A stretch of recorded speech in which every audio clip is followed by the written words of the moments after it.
Good day, ladies and gentlemen.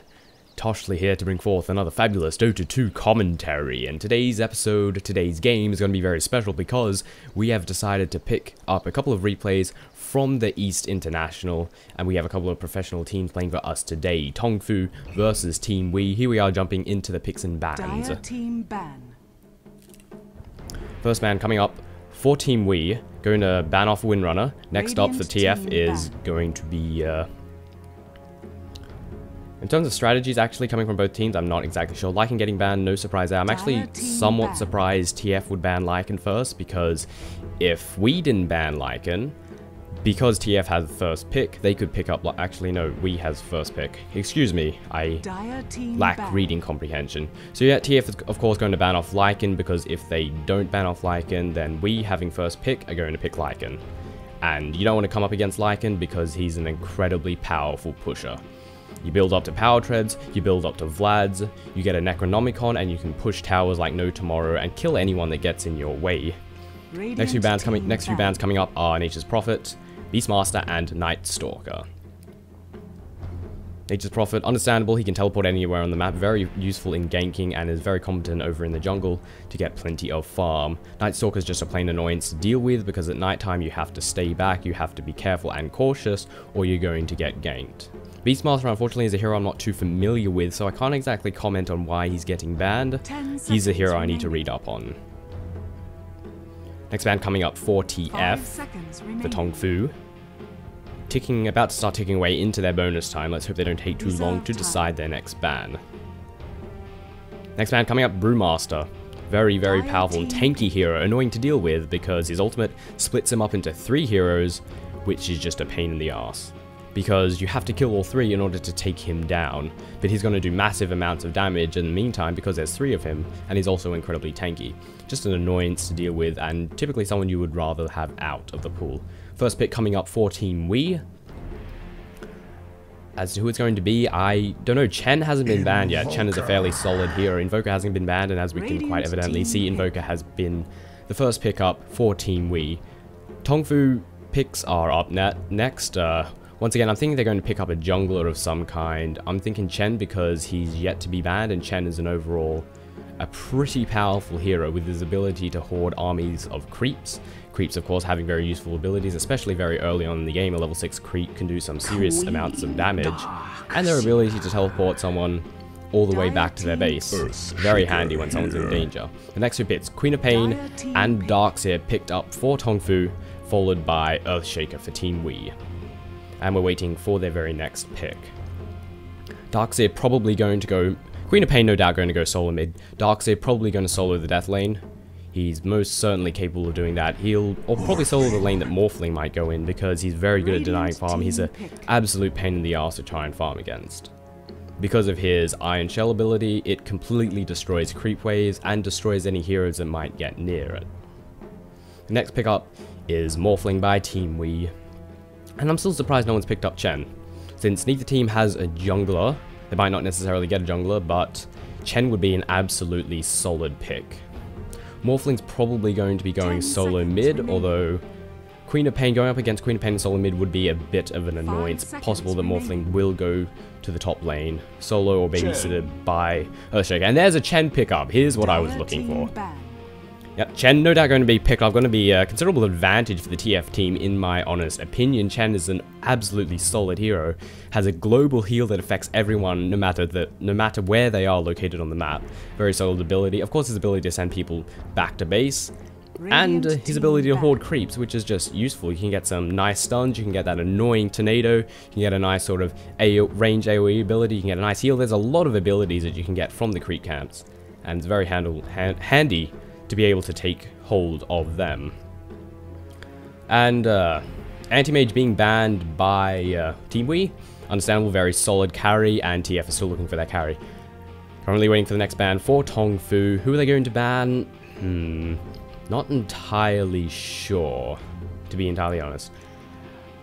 I honestly have no clue. 10 seconds remaining. Venomancer being banned next. I was always figuring that Earthshaker would be playing the support role. Not sure as to why Venomancer might be banned, but it's possible in the previous game Venomancer causing the problems. This is just a random game that I picked from the the list of games for the East Qualifier. A random game that didn't have any heroes that I wasn't familiar with, since I wanted to pump this game out as quickly as possible. Haven't released any videos in the past few days. I've been wasting my time with DayZ.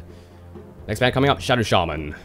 Shadow Shaman would have actually been a pretty solid pick, considering the fact that TF currently don't have any sorts of disable. They have Vacuum coming from Darkseer, but that's about it. Also, oh, Chen can get some stuns as well. Looking over at Wii's side, we have Invoker, who has several sort of pseudo stuns and snares. Of course, a very versatile hero, and Earthshaker with his Fisher ability, capable of causing absolutely massive amounts of damage. Banning off the Ancient Apparition, I'm not sure. Question that move somewhat. I'm pretty sure AA is very, very effective against Morphling.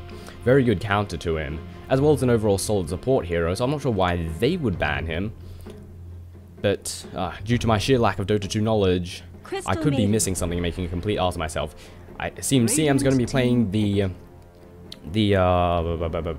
support role, probably going to be babysitting Morphling. Chances are might be babysitting Morphling over in the middle lane, that's my estimate. My guess, as it were. Or possibly in the... Chances are Morphling's going to be babysat by Crystal Maiden. Especially going mid, because Queen of Pain can definitely do some serious damage to that Morphling, especially in the early stages of the game. So having a Crystal Maiden to babysit would make Crystal Maiden's, Queen of Pain's harassment a bit more troublesome. Here's the team fight, the big team fighter for the TF team. He'll be very capable once picks up his ultimate Ravage, absolutely brilliant in team fights. That combined with Darkseer's Wall, they've got quite a bit of AoE damage capability. Not to mention Queen of Pain's Scream and her... she got Scream of Pain, she got the... I can't remember. She's got two very powerful AoE ultis. One's directional, one's all around her. I can't remember the exact names. In terms of Team Wii's AoE capability, Morphling's pretty good at that, so is Crystal Maiden. And Earthshaker's, of course, capable of getting off some very sick stuns with that Fisher, as well as blocking off escape routes. Very good for early ganking, and Echo Slam's absolutely brilliant in teamfight. You blink into the midst of several enemy heroes, you use Echo Slam, they take a lot of damage. Nevertheless, we're waiting for Wii's next pick. We're ticking away into their bonus time. Plenty of bonus time to spare, though, despite the fact that there are only 2 picks left, so... They can wait and think away as long as they want, because they have all the time in the world right now to decide their final hero. As to who will be, I think we'll have a ganker of some sort, someone that's capable of doing some serious damage. We need someone to combine with Earthshaker, because Earthshaker's got a good ability to gank with his Fisher, which is a stun, and it can also block off escape routes. Very good at the early stages in the game. Gonna have to wait and see. I'm honestly perplexed as to who it could be. I have no clue. Something I'm still working on. Once I get better, once my knowledge of this game increases, I'll be able to determine future picks in a bit of a better fashion. But who is this next hero going to be? Ooh, Lion? Lion could be a good pick. Lion's got a couple of disables, but they're not really short on disables, Team Wii, right now. They've got plenty. In fact, I could imagine TF picking up Sand King, considering they don't really have a support. Puck's going to be the next hero. Unfortunately not particularly familiar with Puck, but we're going to have to deal with that. Puck, also overall very solid hero. Very good at harassment and escapability. In fact, got an absolutely amazing ability to escape from any troubles that Puck might run into. Next pick for TF is going to be Weaver. So is Weaver going to be the carry, I suppose? I think so. What about Darkseer? Is Darkseer more of a ganker? More of a team fighter? I'm not sure. Nevertheless, waiting 40 seconds for the game to begin. TongFu versus Team Wii. This is a replay of the Dota 2 Internationals qualifier on the east side. Or is it west side? Crap, I can't remember. Nevertheless, good things shall be awaiting us today. Hopefully. Waiting the requisite 20 seconds for the game to begin. And it shall hopefully be glorious. As to where exactly everyone's going to go on the TF team, I expect Chen to be making his way to the jungle. Queen of Pain will be soloing mid. Chances are Tidehunter, Darkseer. Oh, I'm not sure. Weaver's probably capable of soloing the death lane because he has good escapability, which is the first move he has indeed picked up. I love you. I love you, Mr. Stomp, because that is the best carry. best courier ever. Everyone seems to be heading to the bottom lane over on TongFu's side, probably trying to pick up an early gank. Morphling looks like it's going to be going down to bottom alongside Crystal Maiden to babysit, with Puck making her or his way to middle, and Invokers are going to be soloing the top lane. Picking up Maquas, that extra health regen's absolutely great for survivability. And it seems possibly Crystal Maiden and Morphling are going to have a bad time if they wander into this jungle, because the entire TongFu team is here and waiting for a surprise attack, which they can absolutely pull off. With the crisis Earthshaker, that's the one I didn't count for, so there's going to be a tri-lane down the bottom. Earthshaker is going to be that extra guaranteed defense for the Morphling to make sure he doesn't get taken down. Of course, Fisher, very handy for not only ganks, but defense as well. TongFu over here guarding the bottom ward, waiting to see if anyone will try and pick it up. It looks like Morphling, Earthshaker. In fact, the entire bottom lane is going to be making their way to this ward. We could have First Blood coming out. It seems Earthshaker is just going to place down that ward, get some vision of the area. They will no doubt see that the enemy team is lurking about. The battle begins. And it seems everyone's defused. Darkseer, Queen of Pain. Darkseer heading to top, Queen of Pain heading over to mid. Will a gank happen? I don't think so. Morphling sitting on the haste rune right here. Do they have vision of that? I'm not entirely sure. I think they do. I think they see that Morphling right there. Where it seems First Blood will indeed not be taken. Sentry Ward going down over here, trying to counter ward. Taking hit there by the Earthshaker. Seems we're going to have a bit of early aggression going on here in the bottom lane. Just a bit of right-click damage going off so far. Nothing particularly major. No skills have gone down yet. Chen picking up a Centaur. Going to be very handy with his AoE stun ability. It seems we're just going to go back to the laning phase, with Crystal Maiden and Earthshaker keeping a close eye and protecting that Morphling and letting him get all the farm. Another observer Sentry Ward goes down, trying to counter ward, I assume. Centaur coming in, gets frozen there by Crystal Maiden, takes a lot of right-click damage. It doesn't get taken down, of course. A level 5 Centaur against level 1 heroes, very powerful. Fisher coming down, blocking off Chen and Tidehunter from getting into the game here. And I totally forgot that there was a Weaver down the bottom here, which is the main reason for these Sentry Wards. Chen, of course, going to spending his time in the jungle. That's what he does there. Tidehunter is going to just be waiting at the sidelines, seeing if he can assist in any early ganks if they go up against the Weaver. It's unlikely they will dish out too much early aggression. They mostly want to let Morphling get farm. However, getting a kill is also good for Morphling. Here we come. Earthshaker coming in from the side, but Sentry Ward has been placed. Whoops. Got the Satyr coming in, doing a bit of damage to the Crystal Maiden, but gets frozen and is ultimately useless. And it's actually going to be a bit of free farm for the Morphling. A nice little level 6 creep's going to be quite handy. Now this is a pretty smart move. A Darkseer moving in ahead to take down the creep wave. He's going to get all the XP. He's going to get all the experience for it. And all of a sudden there's not going to be a creep wave to defend against this upcoming wave from the Dais, from the Radiant side, which is just going to attack that tower for a little bit. And it seems Darkseer is going to continue to sit around here, because Invoker's not contesting his position right here. It's probably assumed that the Darkseer has backed off, which he indeed has not. Going to pop off another Iron Shell and take down another creep wave, getting a nice amount of golden experience with absolutely no contestation at all.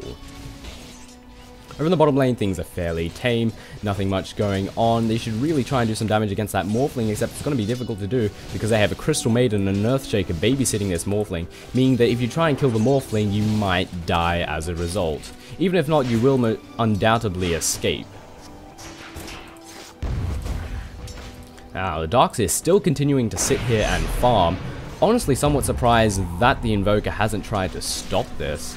He's got the Quas, so he definitely has a bit more survivability. He could at least try and do a bit of damage to prevent Darkseer from getting all of this free, absolutely 100% uncontested farm.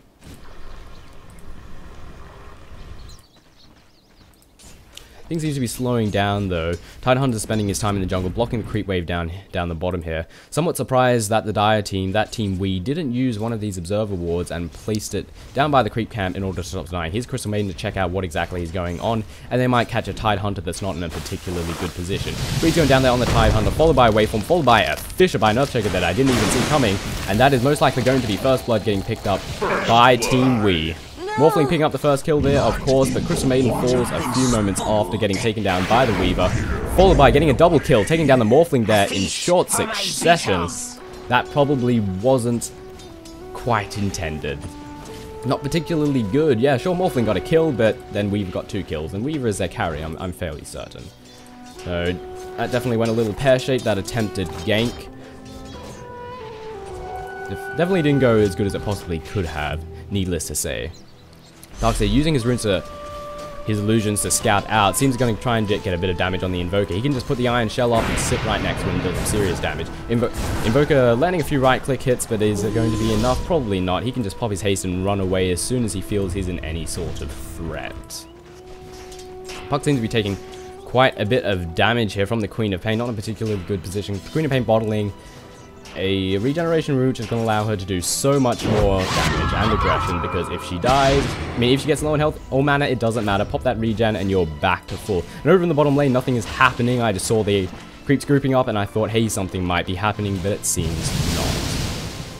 Morphling Tide forms in there, does a little bit of damage to the Weaver, but it's not going to be enough to do any sort of serious damage. Any sort of serious concern for the Weaver. It seems I just missed a kill. I should have seen that happening. Puck was very low then. Queen of Pain was blinking all over the place. Has that regen rune, so it can be as aggressive as possible. Doesn't really need to matter about taking too much damage or losing too much mana, because hey, when you've got a regen rune, you can do that. It's a fantastic position to be in. Morphling hasn't really gotten all that much farm just yet. Only gotten 20 last hits and a single kill, compared to the Weaver, who has a fairly comparable amount of last hits, but nevertheless, waveform coming in, the Weaver pops that invisibility and is a-okay. Eats a tree, regains some health, and should be good. Chen's gonna come in from the sideline, having a Satyr and a Centaur. He's gonna do some damage. Free's going down the Centaur, that's gonna be another bit of free gold, but teleports it back to base. Very nice move there by Chen. Denying that bit of free gold and XP that could have potentially been had by the Morphling. Anyway, looking at the last hits, we can see Weaver's got 23 last hits with Morphling 25. Hasn't got that much more farm, but Weaver also has 2 kills, picking up a double kill very early in the game. The Weaver's definitely doing a little bit better than the Morphling. Weaver also only has 1 hero to babysit him, which means more experience for him. If we look at the levels, Morphling's level 4 while Weaver's level 6. He's got a considerable advantage, while that waveform from Morphling will do a considerable amount of damage. Double damage. I don't think Weaver really needs to worry all that much, because he has great escapability, and of course he can probably end up dealing more damage in the meantime, but Earthshaker's picked up double damage, making his way to the middle lane, gets a brilliant Fisher there on the Queen of Pain, blocking her by the tower. Queen of Pain blinks away, very low in health, probably going to escape one, using the charges in the bottle to refill her health, refill her mana, and she will be a-okay. Earthshaker continuing to lurk in the background, wants to definitely make use of that double damage. Waiting for the Queen of Pain to make another mistake and move closer to the tower, seeing if he can hit off another Fisher. But it seems the Queen of Pain isn't that fool. He's going to back off to her own tower and will be safe. But in the meantime, we have a Darkseer just getting taken down by a Crystal Maiden. Crystal Maiden sneaking in there, getting the freeze there on the Darkseer, and preventing him from using that haste to escape. Invoker very low as a result though, almost getting taken down by the Darkseer, but that Crystal Maiden probably saved his life. Things have settled down in the mid. Queen of Pain is somewhere, I'm not exactly sure.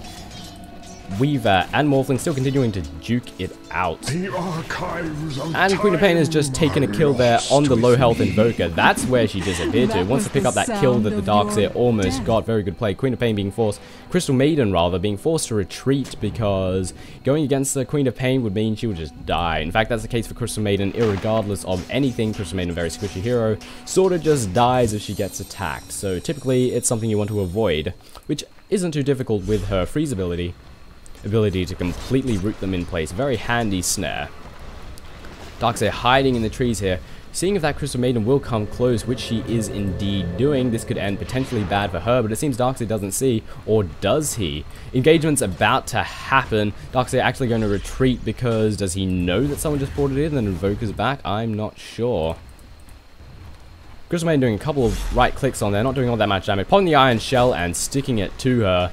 Going as close as she possibly can. Freeze going off, Invoker coming in to try and save the day. Crystal Maiden getting oh so low, but Earthshaker comes in, getting the stun there on the Darkseer. It's probably going to spell the end of him, which it does. Cyclone going off, and Invoker picking up a kill there. Taking out that Darkseer. Very unlucky to have the Earthshaker come in and Fisher him, stop him in his tracks. Crystal Maiden was oh so low. Puck got invisibility, scouting out exactly what this Weaver is doing. Probably waiting for him to move forward like he is doing now, and a gank is no doubt going to at least be attempted, but Titan coming into the fray over in the bottom lane, definitely going to make things a bit difficult. Waveform going down doesn't do too much damage with Weaver's ability to quite easily escape. Puck trying to do a bit of damage, ultimately failing. And with Tidehunter back in the fray, Weaver is pretty much completely safe. Chen's got himself a nice army, Satyr and 2 Centaurs. Centaurs, of course, having the nice AoE stun with it's a Wildkin, actually. I'm just going to call it a Satyr. The Satyr, of course, having this fairly long-range AoE directional ability, which is good for picking off targets. Does a nice amount of damage, especially at this stage in the game. Darkseer lurking in the jungle once again. Looks like he wants to pick up a kill on the next fool that passes him. Of course, very capable of doing so as long as he can stay near them. That Iron Shell is capable of dishing out a lot of damage. Crystal Maiden, of course, having that freeze, which is probably one of the main reasons she was picked. Can be very troublesome. Green Pain getting hit by a Fisher, but still doing some serious damage there to Puck. Puck's going to fall without a shadow of a doubt. Got the poison on her, gets taken down. Unfortunate. And I'm surprised the Earthshaker didn't try and get a couple of hits there on the Queen of Pain. But again, the Queen of Pain can easily escape and is still capable of dishing out a considerable amount of damage. In the meanwhile, I've missed the bottom tower go down here in the bottom lane, shockingly enough. Weaver and Tidehunter pushing that lane as hard as they possibly can, with Chen joining the fray. 2 Centaurs, very tanky and capable of dishing out a nice amount of damage and stuns. Chances are this tower is going to go down with the extra reinforcements from the neutral creeps. There's not exactly much that a lone Morphling can do, aside from get killed if he goes too close. But Crystal Maiden's coming in from behind, and Earthshaker is nearby waiting to pick off any with a Fisher if they get too close. Puck is porting in, and it seems the Radiant have realized, TongFu have realized they've done the damage that they need to do, and they're going to back off. Darkseer and Invoker still duking it out, as they do best. Here's what I'm talking about. You put a couple of Iron Shells up, and it becomes very difficult to actually farm. If Invoker gets close to those, he's going to take massive amounts of damage. Fortunately, though, his range, if he was a melee hero, it would spell serious problems, because you would be completely unable to last hit, and you'd get shut down entirely. Invoker getting very daring right here. Sure, he has a Tide form to escape, but very low in health, not particularly high, but he has plenty of points in strength, which is giving him a good amount, should give him a good amount of survivability.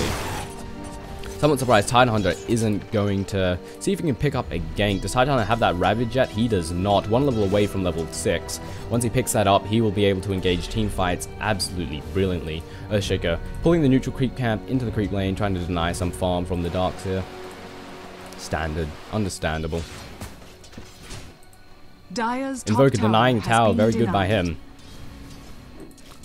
I'm sure TongFu are getting a little bit annoyed at that right there. It's always sad to deny a tower, it's a lot of potential gold, but it happens, and whenever the chance to deny a tower comes up, you should always do it immediately.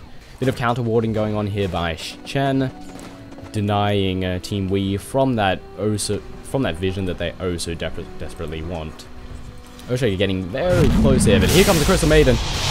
EMP going down, freeze going down, Fisher following. No escape there for the Darkseer. Vacuum going down is not going to be enough. Invoker picking up another glorious and much needed kill. Yeah, that really wasn't all that much possible escape there for the Darkseer. Double damage. After getting freeze, he was no doubt going to get fissured.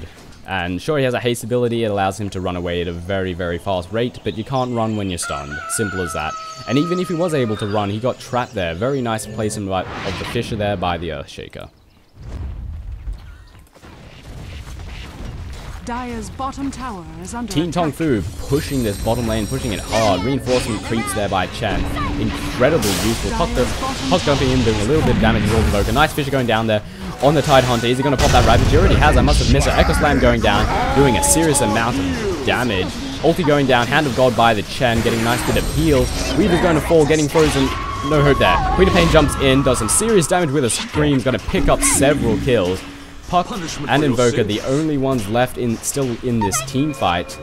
Puck's most likely going to escape, very good survivability, or maybe not. Puck gets dropped in a very rapid rate.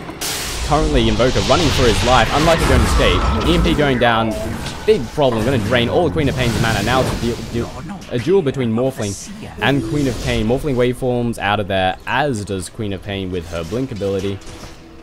And it seems that was a fairly even engagement, 2 kills on both sides. I think Who's coming out ahead? Let's take a gander at the farm. Morphling only got 40 last hits, and Invoker's definitely doing a much better job on the farming side. Taking a look at Team TF, we have a Weaver with a considerable amount of last hits, 60, going to get an absolutely massive amount of farm going there by him, as well as Queen of Pain having a nice amount of farm herself as well. And of course Darkseer. Darkseer is very good at getting farm. And let's take a gander at the gold and XP graphs, considerably in favor for Team TongFu. No surprise there, they've taken down several towers and they've gotten several more kills, which is going to push them into the XP and gold advantage. Now I'm trying to figure out what is the Morphling going to be building into. Next pickup is no doubt going to be Power Treads. He's actually somewhat behind. I feel he should have a few more items by this stage of the game. Puck in some serious trouble right now. Don't think he's going to get away from that Tidehunter, but he does have a nice ability to escape.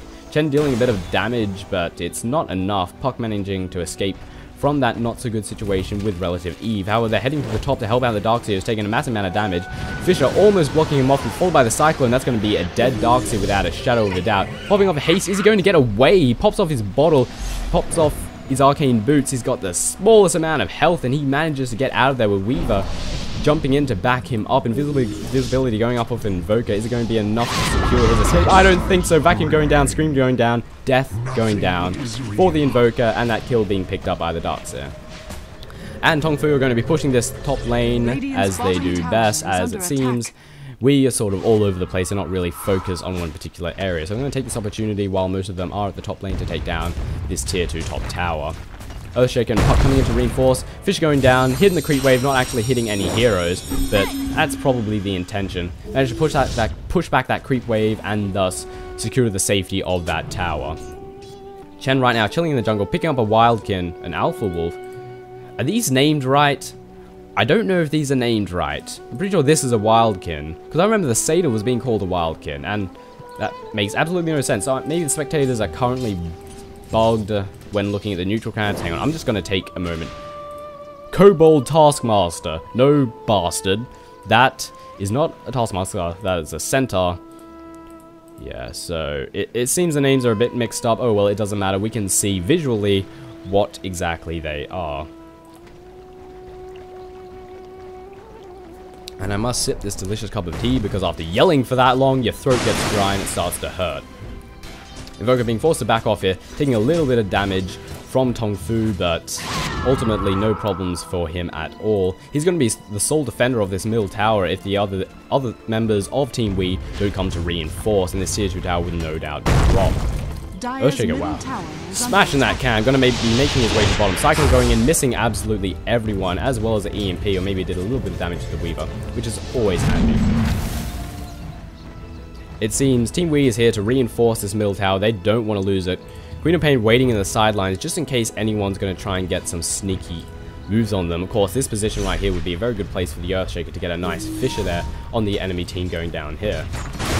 They seem to push forward too much. Puck jumping in to try and do a bit of damage is going to be enough. Nice Fisher going down there.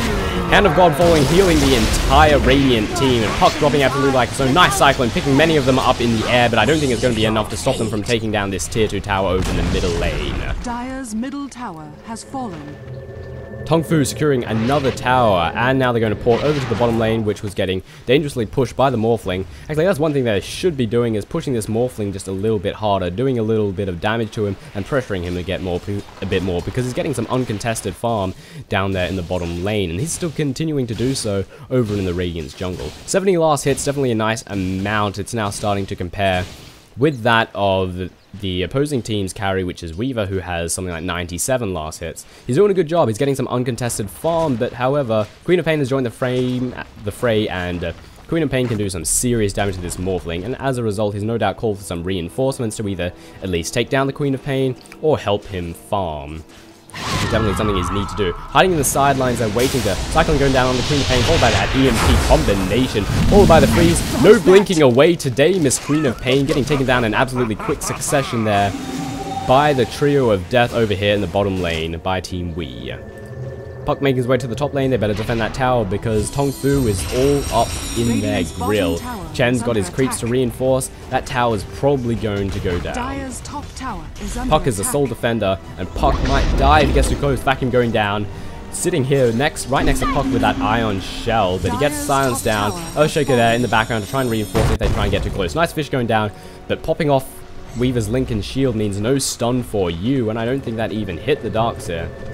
No, it did not. Well, evidently, because it's not stunned. Seems they're making their way to the middle lane, and they're going to do a little bit of pushing. They're taking down that top tower. That's all they need to do. You don't want to overcommit. You want to do as much damage as possible. Go to the lanes where things are thin.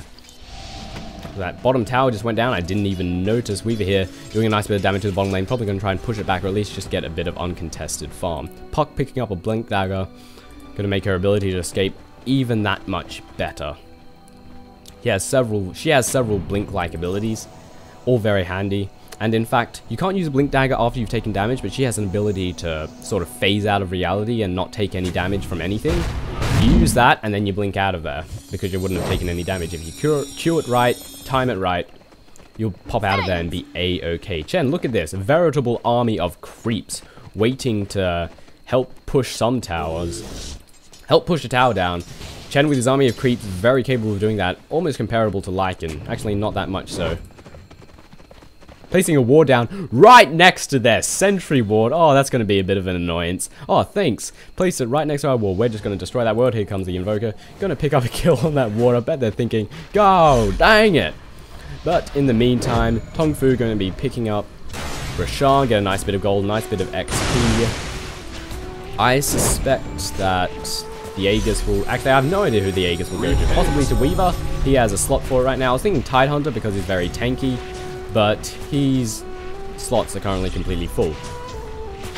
So I'm thinking Weaver will pick up the Aegis. Definitely be very handy for him.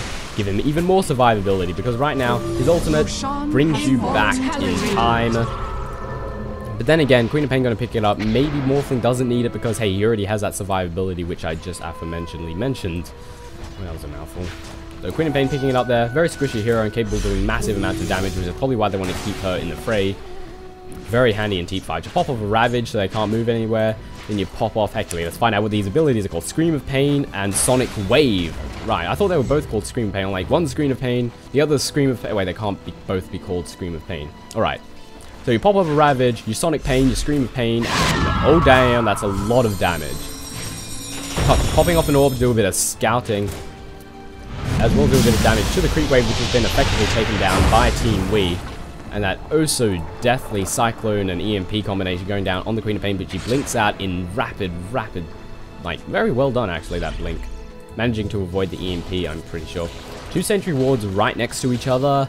Not really sure why that was done, but whatever. Oh, it was probably a mistake. Maybe nerves getting to you. Clicked twice in accident. They're getting dangerously close to this middle tower. Team Wii are doing all they can to hold it off, which is pretty much just killing the creep waves as they move in. They can't actually do any active damage because they would just die. Team TF just have too much fun. Cyclone going down, going to do a nice bit of damage to the creeps and anyone that walks in there. Cyclone is probably one of the most annoying abilities in the game, especially early on. You can move that bastard anywhere, and it'll just do constant damage. Look at this! He's just keeping it on the Invoker, doing as much damage as possible. Oh, I hate that ability. But it's oh so fun. So TF move to the top tower, see if they can do a bit of damage. They're trying to split their forces up, keeping some to push the mid and some to push the top. They can't, of course, effectively defend top. And here we are, a bit of damage being done to the top tower. Morphling coming in, probably going to pop a waveform to kill off that creep wave and try and do a damage where damage can be dealt. Chances are Chen's probably soon going to be heading back into the jungle to pick up another creep army in order to assist in the pushing of the towers. Of course, we've got those extra cannon fodder there. It'll make pushing a little bit difficult. Well, a little bit more effective for them, is what I meant to say. The Chen picking up, that's not a ghost, that's the Troll Shaman, I believe. Very effective because it can summon more undead. Spiderling! Yeah, definitely completely wrong. Alpha Wolf, I don't think so. Those spectators are currently somewhat bugged. What do you expect? Beta is beta. EMP Cyclone going down. EMP not hitting anyone, but that Cyclone picking up the Weaver. Doing a little bit of damage. And, oh, I need to drink some more delicious tea. When you yell for 30 minutes, your throat gets dry, and it's horrible. And you must always have liquid to back up your commentating, or whenever you're speaking, really. This should be self-evident. Wall going down there, doing actually not doing all that much. They're trying to stop the enemy team from getting in there and doing a bit of damage. Morphling waveforms in, but is it going to be a regrettable decision? Quite possibly. Morphling getting dropped very low in health. Earthshaker being invisible though. Fisher missing completely everything right there. Puck doing a bit of damage. Typhoon going down, doing a little bit of damage. Not the most effective Ravage, sorry. Not the most effective Ravage I've seen, but it picked up a couple of kills, and that makes it pretty decent. Another deathly EMP Tornado combination coming in, hitting almost everyone, doing a considerable amount of damage and draining almost everyone's mana. Nice! Fisher coming in, getting both the Darkseer and the Chen, with the Darkseer having downable damage. You definitely want to try and shut him down as much as possible, but this is not going to be enough. The enemy's top tower, Team Wee's top tower, does indeed fall. They took down the Queen of Pain, but it doesn't matter because she had that Aegis of Immortality. Now have full health, full mana, and capable of dishing out some serious amounts of AoE damage if Team Wee wanted to attempt to engage. At this point, I'm thinking it is pretty much good game. I'm not sure there's all that much the Team Wee can do to come back from this. They can push them back a few times, but they're just going to come back and do some more damage. Nice Fisher there, but not picking up the man who was teleporting over to the bottom lane to defend this. It was indeed Weaver. Fisher picking up the Queen of Pain, but just barely missing that Weaver, just by the skin of that fish's teeth, assuming it has teeth. Queen of Pain picking up an invisibility, going to be very handy for getting any secretive ganks, but then again, I don't think anyone's going to be leaving their base too much, because they'll probably die horribly. Nice cycling there, followed by that EMP, doing a bit of damage to the Queen of Pain, but it's not going to be enough. It's going to be like, oh, you scratched me. Such a problem. I'm not entirely sure why the Darkseer was sent back to base. I guess he wanted some extra mana. Probably got drained by the EMP, as a matter of fact. Queen popping off that invisibility rune. That's an Invoker getting dangerously caught out of position. But then again, over in the background, we have Crystal Maiden, Puck, and Earthshaker to help defend the Invoker in case he gets attacked. Puck making his way over to the bottom lane. Not going to really be much of a challenge for the Weaver here. The Weaver can sort of just smack him down. Puck dispersing, going to take a couple of right clicks there, but is ultimately going to escape. But we have an Invoker and a Crystal Maiden heading over to the Weaver, but Weaver's game sense is just too good and he backs off. Pops the invisibility and is now taking a little look around. Probably going to make his way back to the middle lane. They have vision of him there, however. Crystal Maiden turns right around, or does she? Checking on that Rashawn. Rashawn's quite a while away. I'm not sure what he's doing there. Ah, using the secret shop. Of course, I totally forgot that you can do that. Picking up a Radiance. Radiance going to be very good for pushing those creeps back. Popping off a heal there. Some serious damage going down over here. I didn't even realize. Crystal Maiden better run for her life, taking so much damage. She's going to get away. She does not. Weaver just right-clicking her to absolute death. Again, Crystal Maiden just sort of dies. Didn't even need to get a stun on her. Wolfling not in a too good position. There's Queen of Pain at the top and there's a Weaver at the bottom. Actually, Queen of Pain gonna get Weaver gonna get silenced, gonna get entangled, but Ravage coming into there, and I think it saved the day. Chen's teleport not coming in quite in time, and a massive screen there coming in by the Queen of Pain, picking up a double kill and followed by taking down the Earthshaker, earning her a nice, sexy, delicious triple kill.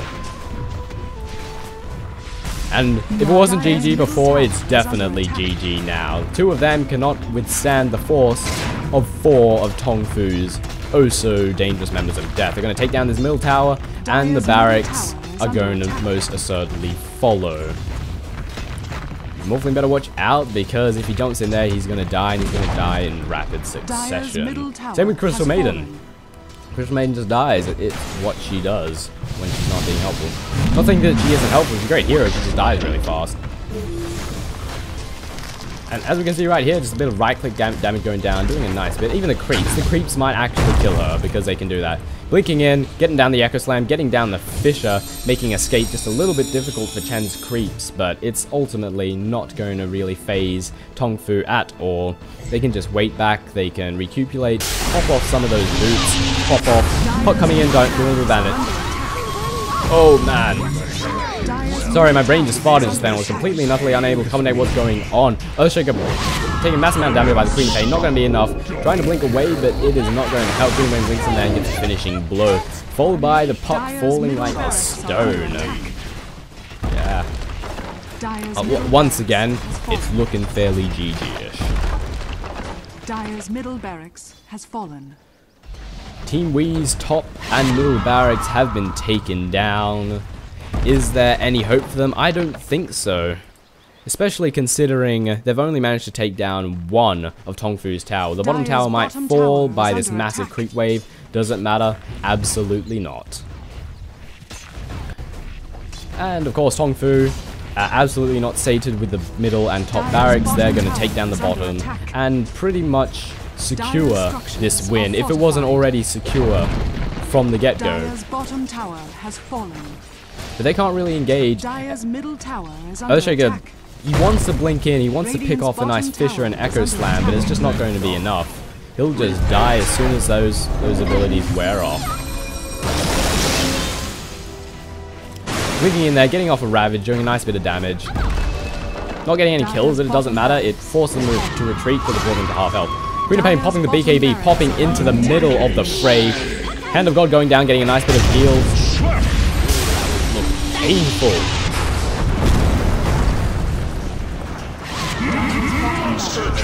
Queen of Pain picking up a double kill and a monster kill. Queen of Pain, an absolute wrecking machine, just blinking in there, doing as much damage as humanly possible. I need to work on my ability to commentate team fights, ladies and gentlemen. I'm not doing as well as I could be, but I'm...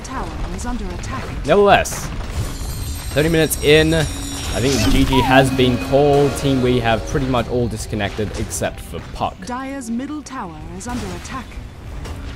Nexus is going to fall. I mean, the Ancient. Did I just say Nexus? Good lord. The Ancient is going to fall in rapid succession, and that will be game. Ladies and gentlemen, I hope you enjoyed my first cast of some professional teams. TongFu versus Team We, with TongFu securing the victory 30 minutes in. Ladies and gentlemen, my name has been Toshley, and I hope you enjoyed this cast. I'll see you guys later.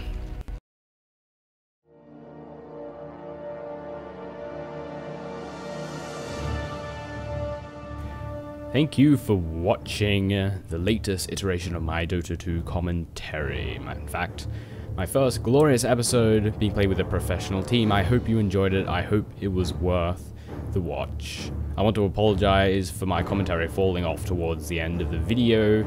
I'm not really sure what happened. This is one of my main focus points for improvement, is improving my ability to commentate big team fights. But it's not exactly something I can write down and just improve. That's something that's going to get improved over time and practice and so on and so forth. Nevertheless, please leave some feedback if you can. Criticism is incredibly handy for improving these videos. Every single point that I've done wrong that you can list is something that I can hopefully improve, and thus improve the quality of these videos. So it's incredibly helpful if you can do that. Thank you very much, folks. I'll see you in the next video. Goodbye.